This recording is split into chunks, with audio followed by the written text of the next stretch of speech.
राम राम जी, जय श्री राम, हर हर महादेव। मैं बाबा रामदास और मेरे साथ हैं नन्हे पहलवान। और आज हम एक बहुत जरूरी विषय पर चर्चा करने जा रहे हैं। ये कनाडा सरकार का, नन्हे पहलवान, एक प्रस्तावित कानून पास किया गया है जी। उसका नाम है कॉम्बैटिंग हेट एक्ट, अर्थात नफरत से लड़ने के लिए, मुकाबला करने के लिए जो कानून बनाया गया है। इसके मुख्य पॉइंट्स क्या हैं कि ऑनलाइन और ऑफलाइन हेट स्पीच को रोकना और धार्मिक, जातीय, समुदाय आधारित हिंसा और उकसावे पर कड़ी कार्रवाई। सोशल मीडिया प्लेटफॉर्म को भी जवाबदेह बनाना। मतलब अब सिर्फ सड़क पर नहीं, इंटरनेट पर भी नफरत फैलाने पर भी सख्त सजा हो सकती है। ये इसका बेसिक टेनेट है जी। अब इसको लेके खालिस्तानी बहुत उनको मिर्चें लगी हुई हैं। भाई, ये कानून तो कनाडा की सरकार ने सिर्फ अपने यहां कोई भी हेट स्पीच करे, उन्होंने कानून बनाते में खालिस्तानियों का नाम थोड़ी लिया है कि भाई आप कहीं पर भी कोई भी हेट स्पीच नहीं कर सकते, किसी समुदाय या किसी व्यक्ति के खिलाफ हिंसा नहीं फैला सकते। अब खालिस्तानी कह रहे जी हमारे पे गाज गिर गई। आपके पास क्या रिपोर्ट है, जरा बताइए जरा। खालिस्तानियों का क्या जो है वो नजला उतर रहा है कनाडा में? बाबा जी, इस पूरे कानून में ना कुछ प्रावधान है। पहला, हेट स्पीच पे सख्त सजा। भाई, आपको पता है कि ये जो सोसाइटी है ना, ये जो ब्रिटिश सोसाइटी है या जो यूरोपियन सोसाइटी है, इनके यहां एक बड़ा अच्छा फॉर्मूला है, मोटा जुर्माना लगाओ। अगर किसी एरिया में स्कूल अगर आसपास है तो सिंपल है कि वहां पे 20 या 30 किलोमीटर पर आवर की स्पीड मेंटेन है। अगर आपने 32 किलोमीटर की स्पीड पे गाड़ी चलाई ना, तो इतना मोटा चालान है कि आपकी 2, 4, 5, 7 दिन की कमाई चली जाती है। जानवरों को इंसान बनाने के कानून उनके बड़े अच्छे हैं। मैं ये बात मैं देवन से कहता हूं कि एक जानवर को कैसे इंसान बनाना है, उसके लिए बहुत अच्छा है जुर्माने मोटे लगाओ। तो उन्होंने सीधा कहा है कि अगर तुमने हेट स्पीच की तो हजारों लाखों डॉलर का जुर्माना प्लस जेल प्लस कुछ मामलों में लाइफ टाइम बैन। उतना ही नहीं जी, विदेशी हो तो डिपोर्ट। मैं अभी उस पर आ रहा था। मैं ये बात कर रहा हूं कैनेडियन नागरिकों के लिए। हाँ, कि अगर तुम अपने सोशल मीडिया प्लेटफॉर्म, वो एक्स हो, वो फेसबुक हो, वो यूट्यूब हो, वो इंस्टाग्राम हो या कोई भी हो, अगर उस पे भी तुम किसी धर्म विशेष के खिलाफ अगर बकवास करोगे तो सरकार तुमको उस प्लेटफॉर्म से बैन कराएगी आजीवन, जुर्माना अलग लगाएगी और सजा अलग देगी। इसका मतलब क्या है कि अगर 1 पैसे की बकवास की तो जेल भी जाओगे, पैसा भी भरोगे और जीवन भर के लिए परेशान भी रहोगे। दूसरा, अगर आपने किसी भी दूसरे धर्म के, मतलब अगर आप हिंदू हैं और आप किसी सिख गुरुद्वारे या क्रिश्चियन चर्च के बाहर जाके कोई भी ऐसा कार्य करते हैं जिससे उनकी धार्मिक भावना है उसको ठेस पहुंचती है, तो आप फिर उसी धारा में फंसोगे और फिर आप रगड़े जाओगे, आपको कोई बचाएगा नहीं।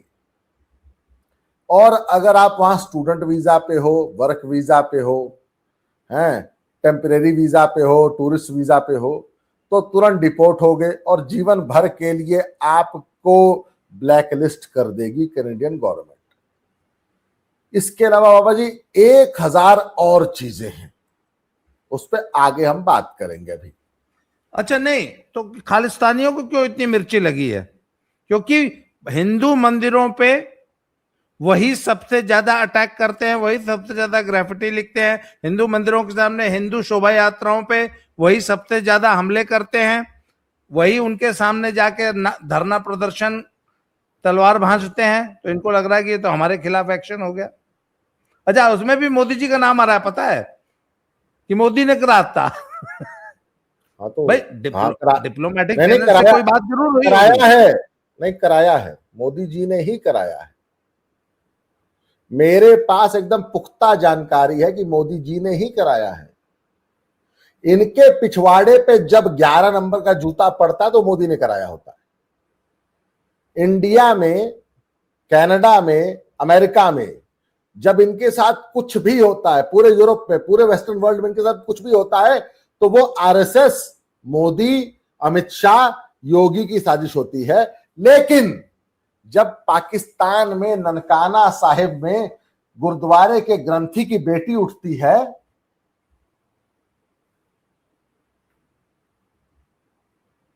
तब इनकी तलवारें मयान से बाहर नहीं निकलती। हाँ, तब सारी मर्दानगी इनकी जो है वो पिछवाड़े में घुस जाती है। नहीं, तब तो एकदम पैसिव बॉटम। नहीं, तब विक्टिम कार्ड निकाल लेते हैं बाबा जी। आपको तब विक्टिम कार्ड निकाल लेते हैं। आपको LGBTQ का पता है? हाँ, उसमें जो जी है ना, वो 2 तरह के होते हैं, अग्रेसिव या पैसिव। हिंदुस्तान में खालिस्तानी अग्रेसिव हैं, कनाडा में अग्रेसिव हैं, यूरोप में अग्रेसिव हैं, वेस्टर्न वर्ल्ड में अग्रेसिव हैं, पर अफगानिस्तान में पैसिव हैं, बांग्लादेश में पैसिव हैं, यूपी में पैसिव हैं, उत्तर प्रदेश में पैसिव हैं, पाकिस्तान में तो एकदम ही पैसिव हैं, सरेंडर्ड, मतलब एकदम। अरे धुरंधर में बहुत सही दिखाया है। हाँ, धुरंधर ने इनकी पोल बहुत बढ़िया खोली है पाकिस्तान में। सरदार जसकीरत सिंह को कैसे लेटा लिया था, एकदम पैसिव मोड में। पाकिस्तान में पैसिव हैं, सिर्फ हिंदुस्तान में यूपी छोड़ के हर जगह अग्रेसिव हैं, बाकी जगह पैसिव जी हैं। तो कनाडा गवर्नमेंट ने कहा है कि यहां भी पैसिव हो जाओ, अग्रेसिव हुए तो मोदी जी ने बोला है कि तुम्हारे पिछवाड़े में पीतल भर दूंगा, मैं डिपोर्ट करूंगा। पहला काम, अगर नागरिक नहीं डिपोर्ट कर दूंगा। दूसरा, अगर नागरिक हो तो सजा करूंगा, साथ में भारी भरकम कई $1000 का जुर्माना लगाऊंगा। देखिए बाबा जी, पता बात क्या है, भूखे पहले ही मर रहे हैं, भूख से बिलबिला रहे हैं। गुरुद्वारे में रोटियां, एक पराठे। अब मैं यहां बोल दूंगा तो फिर कल को ना लोग चिढ़ जाते हैं कि ये बाबा जी और उनका लड़का बहुत उल्टा बोलते हैं। Sleep for food, sleep for shelter, ये औकात रह गई है इनकी कनाडा में। सही बात है, sleep for basement. I will sleep in the basement for a weekly, एक छोटा सा एक वीकली मनी और चलिए, फूड एंड शेल्टर। कहने का यह मतलब, अच्छा एक मिनट, आपको क्या लगता है कि इससे खालिस्तानी एक्टिविटीज जो कनाडा में निर्बाध रूप से चल रही थी, अब तक फ्री हैंड दे रखा था, भाई ट्रूडो सरकार ने तो एकदम खुली छुट्टी दे रखी थी ना, तो जब से ये नई गवर्नमेंट आई है तब से ये चेंजेस आए हैं।